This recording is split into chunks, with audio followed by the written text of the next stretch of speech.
ये दूसरी बार मैं इस वीडियो को रिकॉर्ड कर रहा हूँ क्योंकि इससे पहले जिस वीडियो को मैंने रिकॉर्ड किया था, जिसकी ड्यूरेशन 23 मिनट की है, वो कब म्यूट हो गई, मतलब माइक कब डिस्कनेक्ट हो गई पता ही नहीं चला। पर छोड़ो, कोई बात नहीं, फिर से हम उस वीडियो को रिकॉर्ड कर लेते हैं। तो देखो, आज के इस वीडियो में मैं ऐसी फ़िल्मों के बारे में बात करने वाला हूँ जिसके लाइक क्लाइमेक्स सीन ने या फिर कह सकता हूँ एंडिंग सीन ने हमें इस तरीके का एक्सपीरियंस दिया था कि अगर हम आज के टाइम पे भी बहुत सारी फ़िल्मों का नाम लेते हैं, तो उन सारी फ़िल्मों में ये सारी फ़िल्में स्टैंड आउट होती है। एंड इसलिए आज के इस वीडियो में मैं ऐसी 6 फ़िल्मों के बारे में बात करने वाला हूँ, 6 फ़िल्मों के बारे में, जिसने मुझे बहुत ही अनएक्सपेक्टेड टाइप का एक्सपीरियंस दिया था। So without any further delay चलिए आते हैं सीधा मुद्दे पे एंड बात करते हैं ऐसी फ़िल्मों के बारे में। देखो, मैं जब भी ऐसी किसी फ़िल्म के बारे में सोचता हूँ, तो जो पहली फ़िल्म मेरे दिमाग में आती है, वो है साल 2022 की फ़िल्म विक्रम, जिसमें हमें देखने को मिले थे कमल हसन, विजय सेतुपति एंड फहद फासिल। एंड मैं जानता हूँ कि फ़िल्म की एंडिंग बहुत अच्छी थी, खास करके फ़िल्म की एंडिंग में जो हमें रोलेक्स का कैरेक्टर देखने को मिला था, वो तो बहुत ही ज़्यादा बेहतर था। लेकिन उसके अलावा फ़िल्म स्टार्टिंग से जिस तरीके से बिल्डअप लेती है, जहाँ पर स्टार्टिंग में ही हमें कमल हसन के कैरेक्टर का डेथ दिखा दिया जाता है। भले हमें ये पता रहता है कि कमल हसन का जो कैरेक्टर है वो मरा नहीं होगा, उसके पीछे एक बहुत ही तगड़ी कहानी होगी या फिर एक बहुत ही तगड़ा रीज़न होगा, जो आगे चल के हमें बताया जाएगा। एंड हमें इंटरवल में वो चीज़ देखने को भी मिलती है। एंड देखो, कई सारी फ़िल्मों के साथ ऐसा होता है ना कि किसी फ़िल्म का इंटरवल बहुत ही ज़्यादा तगड़ा हो, लेकिन उसके बाद फ़िल्म थोड़ी बहुत गिर जाती है। लेकिन विक्रम के साथ ऐसा केस बिल्कुल भी नहीं था। विक्रम इंटरवल के बाद और ज़्यादा ऊपर जाती है अपनी हाइप के अकॉर्डिंग भी। एंड उसके बाद जब हमें फाइनली जो क्लाइमेक्स सीन देखने को मिलता है, जहाँ पर एक के बाद एक ट्विस्ट एंड टर्न्स हम देखने को मिलते हैं, जहाँ पर सबसे पहले कमल हसन के घर में जो एक मेड की कैरेक्टर रहती है, वो भी एक स्पाई एजेंट है, ये हमें पता चलता है। फिर कमल हसन का जो एक दोस्त रहता है, जो कि जिम का ओनर रहता है, वो भी उसी का दोस्त है एंड वो भी एक स्पाई एजेंट है, वो भी हमें बाद में पता चलता है। उसके अलावा जो ड्राइवर रहता है, वो भी एक स्पाई एजेंट है, वो भी हमें बाद में पता चलता है। एंड धीरे-धीरे करके अब ये लगने लगता है कि भाई साहब, अब कौन सा कैरेक्टर बच गया है जो कि स्पाई एजेंट निकलने वाला है? क्या कमल हसन की बहू भी एक स्पाई एजेंट है? ऐसा लगने लगता है। मतलब मैं जानता हूँ मैं चीज़ों को ज़्यादा एक्ज़ैजरेट करके बता रहा हूँ, बट सच में मुझे फ़िल्म देखते वक़्त ऐसी फीलिंग आ रही थी। और उसके बाद जब फ़िल्म के एंडिंग में जो क्लाइमैक्स हमें देखने को मतलब जो हमें सीन देखने को मिलता है, वो तोप वाला, जहाँ पर विक्रम लिटरल तोप से हमला करता है, किस पर? विजय सेतुपति पर। एंड उसके अलावा जो फहद फासिल का कैरेक्टर रहता है, उनका इस फ़िल्म में जिस तरीके से इंक्लूज़न दिखाया गया है, वो भी सच में बहुत अच्छा रहता है। भले फ़िल्म के एंडिंग से पहले उनका जो एक हार्ट ब्रेक वाला सीन दिखाया जाता है, जहाँ पर उनकी फियांसे को या फिर उनकी हो गई पत्नी को मार दिया जाता है। तो उसके बाद वो भी टोटली रिवेंज वाले आर्क पे चले जाते हैं। फिर उसके बाद जब ये सारी चीज़ें होती है, जहाँ पर हम देखते हैं कि हाँ, कमल हसन ने उन सारे लोगों से बदला ले लिया है जो कि उसके बेटे की मौत के ज़िम्मेदार थे। लेकिन बाद में पता चलता है कि ये जो चीज़ें हैं, ये केवल सरफेस लेवल पे हुई है। अभी तो एक्चुअल विलन का आना बाकी है, और वो एक्चुअल विलन कौन है, वो हमें पता चलता है थोड़ी देर बाद, जब फ़िल्म खत्म हो जाती है। एक ब्लैंक स्क्रीन आ जाता है, ठीक? उसके बाद हमें दोबारा से एक सीन दिखाई जाती है, जिसकी ड्यूरेशन लगता है, मुझे जहाँ तक याद है, शायद 10 मिनट की होगी, जहाँ पर हमें सूर्या का कैरेक्टर दिखाया जाता है एज़ रोलेक्स। अब देखो, मैंने इस फ़िल्म का ट्रेलर चेकआउट नहीं किया था या फिर मुझे आइडिया भी नहीं था कि ऐसी कोई फ़िल्म आने वाली है। मतलब साल 2022 में मैं बहुत ही कम ऐसी फ़िल्मों के बारे में सुनता था, ठीक ना? भले मैंने रिसेंटली बहुत सारे ट्रेलर को भी चेकआउट करना शुरू कर दिया है, जहाँ पर एक्चुअली में आज के टाइम पे ये सारी चीज़ें तो मेरी काम हो गई। मुझे ट्रेलर, टीज़र का भी रिव्यू करना पड़ता है या फिर उनके बारे में अपना ओपिनियन देना पड़ता है। लेकिन उस वक़्त मैं ट्रेलर्स को चेकआउट नहीं किया करता था एंड विक्रम का तो मैंने बिल्कुल भी नहीं किया था, ठीक ना? तो मुझे बिल्कुल भी आइडिया नहीं था कि विक्रम के जो मेकर्स हैं, उन्होंने 1 दिन पहले या फिर शायद कुछ घंटे पहले, फ़िल्म के रिलीज़ होने के कुछ घंटे पहले, उन्होंने एक पोस्टर रिलीज़ कर दिया कि फ़िल्म में सूर्या का कैरेक्टर होने वाला है as Rolex. Well, I am glad कि मुझे उसके बारे में बिल्कुल भी नहीं पता था। एंड इसलिए जब मैंने इस फ़िल्म को देखा फॉर द फर्स्ट टाइम, वो सच में एक अनरियल एक्सपीरियंस था सूर्या को एज़ रोलेक्स के तौर पे देखना। अब भले आज के तौर पे भी हम वेट कर रहे हैं कि भाई रोलेक्स की एक मूवी आ जाए। लोकेश कनगराज सर, प्लीज़ एक मूवी बना दो। भले पता नहीं कि वो मूवी कब आएगी या फिर कभी नहीं भी आ पाएगी, लेकिन रोलेक्स का इंट्रोडक्शन इस तरीके से था कि आज के टाइम पे भी अगर हम किसी बहुत ही मोस्ट एंटिसिपेटेड मूवी की बात करते हैं, तो उसमें विक्रम की रोलेक्स का नाम ज़रूर से आएगा फॉर श्योर। एंड इसलिए मैं कह सकता हूँ कि विक्रम का जो एंडिंग था, वो सच में अनएक्सपेक्टेड था एंड बहुत ही ज़्यादा बेहतर था, अनएक्सपेक्टेड इवेंट से भरा हुआ था। एंड इसके साथ पहली फ़िल्म का नाम मैं यहाँ पे कंक्लूड करता हूँ। अब आती है दूसरी फ़िल्म के नाम, और उसका नाम है द कश्मीर फाइल्स। अब मैं जानता हूँ कि बहुत सारे लोग इस फ़िल्म को एक प्रोपेगेंडा फ़िल्म बताते हैं। अब मुझे उससे पर्सनली कोई दिक्कत नहीं है। लोगों का अपना फ्रीडम ऑफ स्पीच है, वो जो चाहे वो बता सकते हैं, उसमें मुझे कोई दिक्कत नहीं है, ठीक? अब देखो, जब भी कोई ऐसी फ़िल्म आती है, जिसका बहुत ज़्यादा नाम होने लगता है, मतलब अगर कोई ऐसी फ़िल्म ख़ास करके आई है, मान लो जिसे क्रिटिक्स ने बहुत ज़्यादा बैश किया है, लेकिन ऑडियंस की तरफ से उस फ़िल्म को पसंद किया जा रहा है, या फिर दोनों तरफ से जो भी रिएक्शन आ रहे हैं, वो बहुत ज़्यादा स्ट्रॉन्ग है। भले क्रिटिक्स को फ़िल्म नहीं पसंद आई, इसलिए उनकी तरफ से रिएक्शन बहुत ज़्यादा स्ट्रॉन्ग है, और उसके बाद ऑडियंस को ये फ़िल्म बहुत ज़्यादा पसंद आ रही है, इसलिए उनकी तरफ से भी रिएक्शन बहुत ज़्यादा स्ट्रॉन्ग है। तो मैं ऐसी फ़िल्मों को ज़रूर से चेक आउट करता हूँ कि एक्चुअली फ़िल्म में दिखाया क्या गया है, या फिर मैं डायरेक्टर का पॉइंट ऑफ व्यू देखना चाहता हूँ। एंड वैसी फ़िल्मों में से एक थी ये कश्मीर फाइल्स, जहाँ पर फ़िल्म स्टार्टिंग से लेके अपने एंड तक तो बहुत ज़्यादा ट्रॉमेटिक थी, लेकिन फ़िल्म की एंड में जो एक पार्टिकुलर मोनोलॉग आता है दर्शन कुमार का, उसके बाद जो एक पार्टिकुलर सीन हमें देखने को मिलता है, जहाँ पर हम देखते हैं कि जो टेररिस्ट है, ठीक ना? वो लोग सब एक इंडियन आर्मी के लाइक बहुत सारे कॉस्ट्यूम में आते हैं सबके सामने, और कश्मीरी पंडितों को लगता है कि उनकी जान अब बच चुकी है, इंडियन आर्मी आ गई है, अब वो लोग बच जाएँगे। और सच में बहुत ही मासूमियत से वो लोग उन आर्मी वालों के ड्रेस में जो लोग टेररिस्ट रहते हैं, उन पे भरोसा करके उनके साथ जाते हैं, एंड वो टेररिस्ट उन्हें एक-एक करके एक लाइन पे खड़ा कर देते हैं, एंड फिर वो सबसे पहले एक फीमेल कैरेक्टर को बीच से काट देते हैं, और उसके बाद वो उन सारे मासूम सिविलियंस को, कश्मीरी पंडितों को एक-एक करके मार डालते हैं। एंड इसके बाद जो रिएक्शन देखने को मिला था, मतलब जिस थिएटर में मैं शो को देखने के लिए गया था, वहाँ पर पिन ड्रॉप साइलेंस था। कोई भी कुछ भी नहीं बोल पा रहा था। अब भले कई सारे लोग ये कह सकते हैं कि ये फ़िल्म के रिलीज़ होने के बाद एक पार्टिकुलर कम्युनिटी की तरफ बहुत ज़्यादा हेट्रेड बढ़ गया, उनके साथ बहुत ज़्यादा नाइंसाफ़ी देखने को मिली। चलो मैं उन सारी चीज़ों के लाइक सपोर्ट में बोलता हूँ कि चलो ये सारी चीज़ें नहीं होनी चाहिए थी, ये सारी चीज़ें बहुत ज़्यादा गलत है, ठीक ना? लेकिन फ़िल्म जिस चीज़ को लेकर बनाई गई थी एंड जिस तरीके का मैसेज दिया गया था, वो सच में बहुत स्ट्रॉन्ग था, इसलिए जो रिएक्शन देखने को मिला था फ्रॉम क्रिटिक्स एंड ऑडियंस, वो स्ट्रॉन्ग तो आने ही वाला था। एंड मैं सच में कह सकता हूँ कि विवेक रंजन अग्निहोत्री ने एक बहुत ही ज़्यादा बेहतरीन फ़िल्म बनाई थी। मतलब आज के टाइम पे अगर मैं किसी ऐसी फ़िल्म के बारे में सोचता हूँ जिसने मुझे अपनी एंडिंग के साथ एक बहुत ही ज़्यादा ट्रॉमेटिक एक्सपीरियंस दिया था, तो उसमें देख कश्मीर फाइल्स का नाम ज़रूर से आएगा। अब बहुत सारे लोग ये कह सकते हैं कि मैं भी एक प्रोपेगेंडा का शिकार हो गया था, मुझे ये फ़िल्म कैसे पसंद आ सकती है, तो वो आपका अपना ओपिनियन है, उस चीज़ को लेकर मैं कुछ नहीं कहना चाहूँगा। लेकिन ये फ़िल्म मुझे बहुत ज़्यादा पसंद आई थी, एंड इस फ़िल्म की एंडिंग ऐसी थी जो आज के टाइम पे भी बहुत सारी चीज़ों को सोचने पर मजबूर कर देती है। इसलिए इस फ़िल्म का नाम भी ज़रूर से मैं इस लिस्ट में रखने वाला था, and so I did it. तो ये हो गई 2 फ़िल्में। अब मैं तीसरी फ़िल्म के बारे में बात करना चाहूँगा, जिसका नाम है triple R, S S. Rajamouli, junior NTR, और कौन? रामचरण की फ़िल्म ट्रिपल आर। देखो, कोविड के बाद ऐसी कई सारी फ़िल्में आई थी, जो कि थिएटर में रिलीज़ हुई थी, लेकिन उन सारी फ़िल्मों को अच्छा खासी रिएक्शन देखने को नहीं मिला था थिएटर में। लेकिन जब ट्रिपल आर आई, तो लगा कि हाँ, ऑफ़िशियली कोविड का जो दौर था, कोरोना का जो दौर था, वो खत्म हो चुका है। क्योंकि मुझे अभी तक याद है कि 2021 में एक फ़िल्म आई थी हॉलीवुड की, नो वे होम, जिसे मैंने थिएटर में देखने के लिए गया था।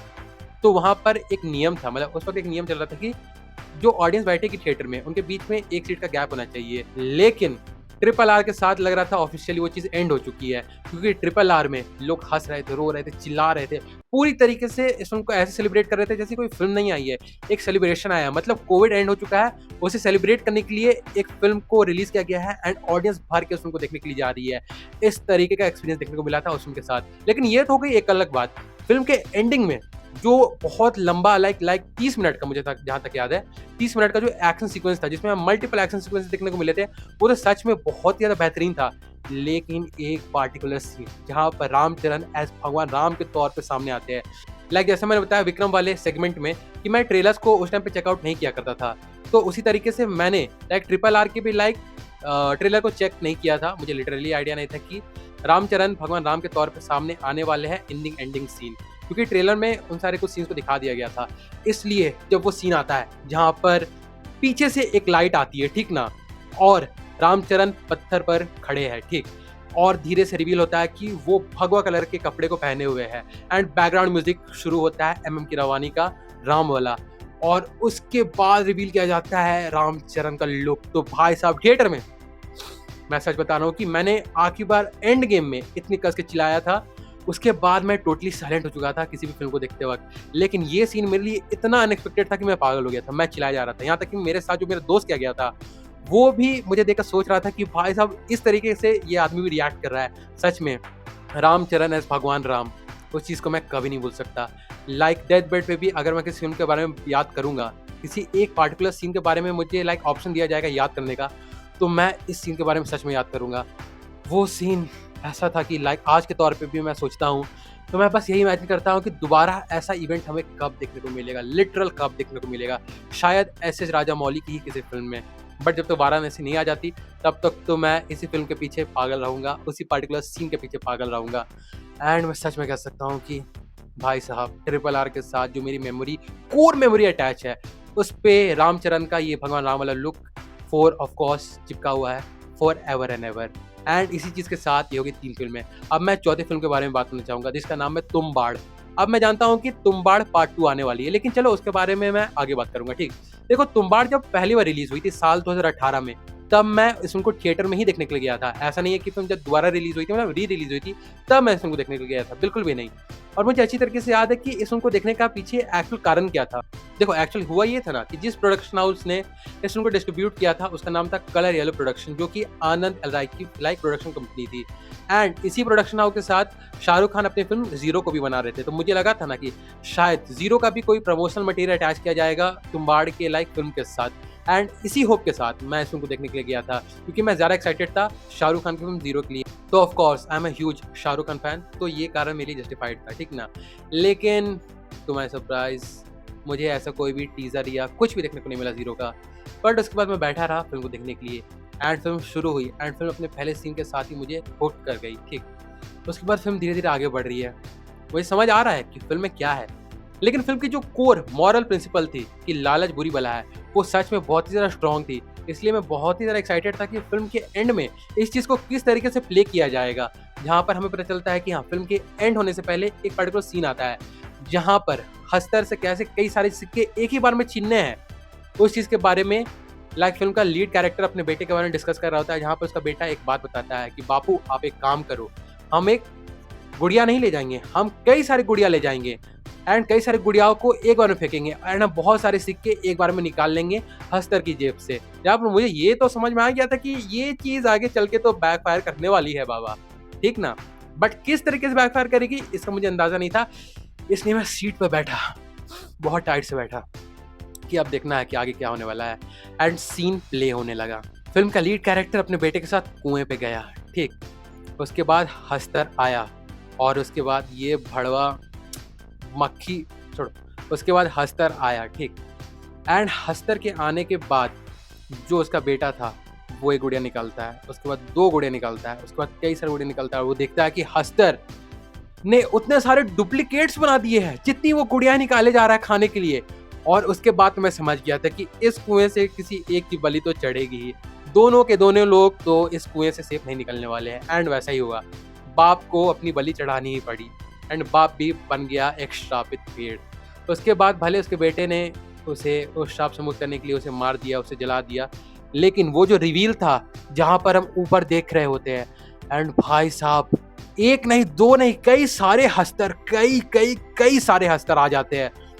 Peak horror moment from Indian cinema जो मैंने कई सालों तक नहीं देखा था एंड इसीलिए मैं कह सकता हूँ कि तुम्बाड़ एक ऐसी फिल्म थी मेरे लिए जो मैं हॉरर सिनेमा के मोमेंट में अगर कहूँ तो आज तक साल 2026 के इस मोमेंट तक मैंने आज तक इंडियन सिनेमा में ऐसी कोई बेहतरीन फिल्म नहीं देखी है। भले आई होगी, मैं कह रहा हूँ मैंने ऐसी फिल्म नहीं देखी है जहाँ पर मैं बहुत ही बड़ा हॉरर मूवी बफ हूँ एंड मैंने कई सारी हॉरर फिल्में देखी है, बट मैंने तुम्बाड़ से बेहतर हॉरर फिल्म या फिर तुम्बाड़ से बेहतर क्लाइमैक्स वाली हॉरर फिल्म नहीं देखी है। एंड लो, ये हो गई 4 फिल्में। इसके बाद मैं बात करने वाला हूँ 5वीं फिल्म की, जिसका नाम है ओमकारा। तो ओमकारा शेक्सपियर की एक प्ले से इंस्पायर्ड जिसका नाम था ओथेलो। अब देखो मैंने ओथेलो अपने लाइक स्कूल के कार्यकाल में पढ़ी थी क्योंकि मैं आईसीएसई बैच से बिलोंग करता हूँ, तो हमें शेक्सपियर की कई सारी लाइक प्लेस को लाइक हमारे सिलेबस में इंक्लूड किया गया था, तो मैंने ओथेलो को भी पढ़ा था एंड मुझे पता था कि ओथेलो के एंडिंग में क्या होता है, लेकिन मैं ये देखना चाहता था कि फिल्म में उस चीज़ को किस तरीके से प्रेजेंट किया जाएगा, ठीक? तो मैं इसी कारण के चलते इस फिल्म को देखने के लिए बैठा। जहाँ तक मुझे याद है मैंने इस फिल्म को साल 2024 में देखा था, संडे को मस्त आराम से बैठ के। फिल्म शुरू होती है, फिल्म अपने पहले सीन के साथ ही मुझे हुक कर लेती है। फिल्म धीरे-धीरे आगे बढ़ती जाती है, हमें अजय देवगन कैरेक्टर से इंट्रोड्यूस किया जाता है, जहाँ पे हमें ये पता चलता है कि अजय देवगन का कैरेक्टर बहुत ही ज़्यादा ईगोसेंट्रिक है एंड वो बेइज्जती किसी भी तौर से लाइक एक्सेप्ट नहीं कर सकता है। वो एक ब्राह्मण भी है, लेकिन उसके साथ जो माँ थी वो दलित समाज से थी, तो उस चीज़ पे भी बहुत ज़्यादा जोर दिया गया था, ठीक ना? अब उसके अलावा हमें विवेक ओबरॉय के कैरेक्टर से भी इंट्रोड्यूस करवाया जाता है। फिर उसके बाद लंगड़ा त्यागी के कैरेक्टर से भी इंट्रोड्यूस करवाया जाता है, करीना कपूर खान को उनका नाम शेन शर्मा, इन सारे कैरेक्टर से इंट्रोड्यूस करवाया जाता है। लेकिन जो मेजर प्लॉट रिवॉल्व करता है वो करता है कि किस तरीके से जो हमारा जो हरामखोर कैरेक्टर है लंगड़ा त्यागी जिसे प्ले किया है सैफ अली खान ने, वो किस तरीके से कॉन्स्पिरेसी को यहाँ पे फिल करेगा अजय देवगन के कैरेक्टर के माइंड में, मतलब ओमकारा के माइंड में इस बात को फिल करेगा, डाउट को फिल करेगा कि करीना कपूर का अफेयर चल रहा है किसके साथ, विवेक ओबरॉय के कैरेक्टर के साथ, एंड किस तरीके से वो इस चीज़ के बदौलत अपना जो बदला है वो लेगा। क्योंकि देखो एक्चुअली में इस फिल्म में जिस तरीके की कहानी को दिखाया गया है, जहाँ पर यूपी को एज अ बैकड्रॉप यूज़ किया गया है, माफिया राज, बाहुबली, इन सारी चीज़ों को भी इंक्लूड किया गया है। तो इस फिल्म में होता ये है ना एक्चुअली कि ओमकारा जब एक हायर पोस्ट पे जाता है, मतलब माफिया वाले गैंग में ही, तो उसके बाद उसे किसी और को बाहुबली बनाना पड़ता है। राइटफुल अगर कोई इस चीज़ का हकदार था तो वो था लंगड़ा त्यागी। लंगड़ा त्यागी लेकिन लंगड़ा था, तो उस कारण के चलते मे भी उसे बाहुबली नहीं बनाया जाता है एंड विवेक ओबरॉय को बना दिया जाता है। जिसके बाद ये चीज़ उसके मन में खाद कर जाती है एंड वो उसी वक्त से इस बात पे लगा रहता है कि किस तरीके से वो बदला लेगा। किससे? अजय देवगन से। विवेक ओबरॉय से यहाँ पे कह सकता हूँ पूरे खानदान से, लेकिन पार्टिकुलरली अजय देवगन से। जहाँ पर उसके मन में एक बात आ जाती है कि वो इस तरीके से बदला ले सकता है कि वो किसी तरीके से अजय देवगन के माइंड में एक डाउट को फिल कर दे कि करीना कपूर का अफेयर चल रहा है विवेक ओबरॉय के साथ। एंड जिस तरीके से वो इन सारी चीज़ों को करता है ना, वो भी बहुत बहुत ज़्यादा इंटरेस्टिंग वे होता है। एंड फाइनली इस चीज़ में लंगड़ा त्यागी सक्सेसफुल हो जाता है। एंड जो फिल्म की एंडिंग है, जिसके एंडिंग में शायद ही हमें कोई म्यूजिकल पीस सुनने को मिला हो, जहाँ पर अजय देवगन फाइनली पूरी तरीके से कन्विंस हो जाता है कि हाँ करीना कपूर का अफेयर चल रहा है। वो जाता है, वो करीना कपूर को कन्फ्रंट करता है। करीना कपूर अपने तरफ से एक रीज़न देती है कि ऐसा कुछ भी नहीं है, ये सब गलतफहमी है। लेकिन अजय देवगन के सर पे, मतलब ओमकारा के सर पे खून सवार था। वो ठान चुका था कि उसे क्या करना है। वो कुछ भी सुनने को तैयार नहीं था एंड वो जाता है, वो गला धरता है एंड वो मार देता है अपनी बीवी को। एंड उसके बाद जब उसे रियलाइज़ होता है, जब कुंकना सेन शर्मा आती है सामने एंड वो बताती है कि ये सब षड्यंत्र था जिसे लंगड़ा त्यागी ने रचा था। उसके बाद ओमकारा को रियलाइज़ होता है कि उसने क्या किया, तो वो खुद को भी मार देता है। एंड उसके बाद एक लंबा सन्नाटा हमें देखने को मिलता है, जहाँ पर जो भी ऑडियंस इस फिल्म को थिएटर में देखने के लिए गई थी, वो तो डेफिनेटली इस फिल्म के एंडिंग को देखने के बाद ट्रॉमेटिक तो हो ही गई होगी। लेकिन जिन भी लोगों ने इसे डीवीडी पे देखा हो या फिर लाइक टीवी पर देखा हो, वो भी सोचने में मजबूर हो गए होंगे कि एक डाउट के चलते, मतलब एक डाउट के चलते ज़िंदगी किस तरीके से तहस-नहस हो जाती है। इस चीज़ को इस फिल्म ने बहुत अच्छी तरीके से प्रेज़ेंट किया था। एंड सच में अगर मैं मरते दम तक ऐसी किसी फिल्म के बारे में याद करूँगा जिसकी एंडिंग ट्रॉमेटिक तो थी लेकिन वो सोचने पे भी मजबूर कर देती है हमें, तो उसमें ओमकारा का नाम ज़रूर से आएगा। And yes, with that being said, चलो ये हो गई 5 फिल्में। अब मैं बात करना चाहूँगा छठी फिल्म की, जिसका नाम है ऑफ कोर्स से धुरंधर। अब मैंने धुरंधर पे इतने सारे वीडियोस बना दिए हैं, जहाँ पर अगर मैं एक ग्राफ निकालूं, ठीक ना, कि मैंने किन-किन फिल्मों के बारे में बात किया है, तो उसमें धुरंधर का एक ग्राफ अलग से आएगा कि मैंने धुरंधर पे इतने सारे वीडियोस निकाले हैं। लेकिन मैं क्या करूं, धुरंधर इतनी ज़्यादा बेहतरीन फिल्म थी ही कि मैं उसके बारे में बात कैसे ना करूं अगर मैं किसी भी लाइक डिपार्टमेंट के बारे में बात कर रहा हूं, किसी भी फिल्म मेकिंग में, तो ऑफ कोर्स से। तो हाँ, धुरंधर का एंडिंग सीन भी बहुत ज़्यादा मज़ेदार था। रहमान डकैत को मारना, एसपी चौधरी असलम का इंक्लूजन, उसके बाद किस तरीके से वो बाकी सारे लोगों को कन्विंस करता है कि उसने रहमान को बचाने की बहुत ज़्यादा कोशिश की थी लेकिन नहीं बचा पाया। किस तरीके से रहमान को ले जाता है हमज़ा कहाँ? हॉस्पिटल, और ये कन्विंस करता है रहमान को कि आप बच जाएँगे भाई। बहुत ज़्यादा ह्यूमरस एंड बहुत ज़्यादा कॉमेडी से भरा हुआ सीन था। और उसके बाद जब वो फाइनली यलीना के पास जाता है एंड वो फाइनली अपने लिस्ट से एक पहला नाम कट करता है रहमान का, एंड फिर बीट ड्रॉप होता है किसका? रेबेल और सोनू निगम के गाने का, जिसका नाम रहता है ये इश्क इश्क है।